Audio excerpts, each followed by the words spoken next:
नमस्ते एभ्रिवान म अशोक जङकुवर। आज हामी फोटोसपमा एउटा डिजाइन ट्रिक्स सिक्नेछौँ। त्यसको लागि सबैभन्दा पहिला यो फोटो सिलेक्ट गर्नुहोस्। सिलेक्ट गरिसकेपछि अब म यसलाई सिलेक्सन बनाउने छु। त्यसको लागि क्विक सिलेक्सन टुल सिलेक्ट गरेर यहाँ सिलेक्ट सब्जेक्ट भन्ने अप्सनमा क्लिक गर्नु होला र सिलेक्ट गरिसकेपछि यसले हामीलाई सिलेक्सन बनाएर दिएको छ। अब म यो सिलेक्सन एरियालाई Ctrl+J अथवा राइट क्लिक गरेर लेयर भाया कपी भन्ने अप्सनमा क्लिक गर्न सक्नुहुन्छ र क्लिक गरिसकेपछि यसले हामीलाई सिलेक्सन एरियालाई कपी गरेर दिएको छ।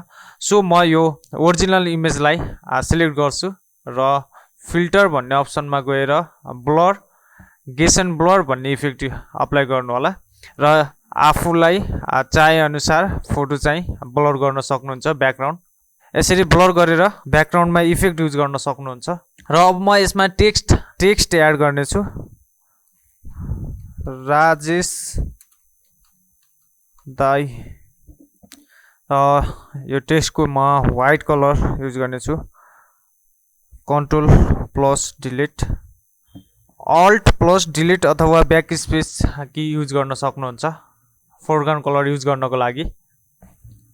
र यो टेक्स्ट लेयरको म डुप्लिकेट बनाउँछु Ctrl+J अथवा क्लिक एन्ड ड्र्याग गरेर यहाँ यो प्लस आइकनमा ल्याएर छोड्न सक्नुहुन्छ। तलको टेक्स्ट लेयरलाई चाहिँ यो सिलेक्सन इमेज भन्दा तल राख्नु होला। यो डुप्लिकेट टेक्स्ट लेयरलाई चाहिँ यो फिल भन्ने अप्सनमा गएर यसलाई 0 गर्नु होला र तल देख्न सक्नुहुन्छ यहाँ एफएक्स अप्सन, यसमा क्लिक गर्नुहोस् र तल यहाँ स्टक भन्ने अप्सनमा गएर क्लिक गर्नुहोस्।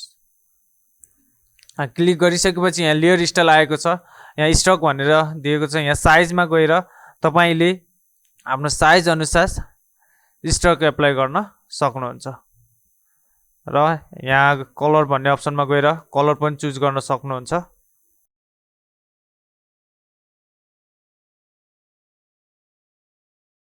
र यो माथिको टेक्स्ट लेयर र यो तलको टेक्स्ट लेयरलाई कन्ट्रोलसँग क्लिक गर्नुहोस् र राइट क्लिक गरेर यहाँ लिंक भन्ने अप्सन छ, लिंक लेयर गर्नुहोस् र अब तपाईहरुले यसरी ड्र्याग गरेर हेर्न सक्नुहुन्छ हाम्रो डिजाइन चाहिँ रेडी भएको छ। सो तपाईहरुले पनि आफ्नो डिजाइन गर्दाखेरि यसरी डिजाइन इफेक्टहरु अप्लाई गर्न सक्नुहुन्छ।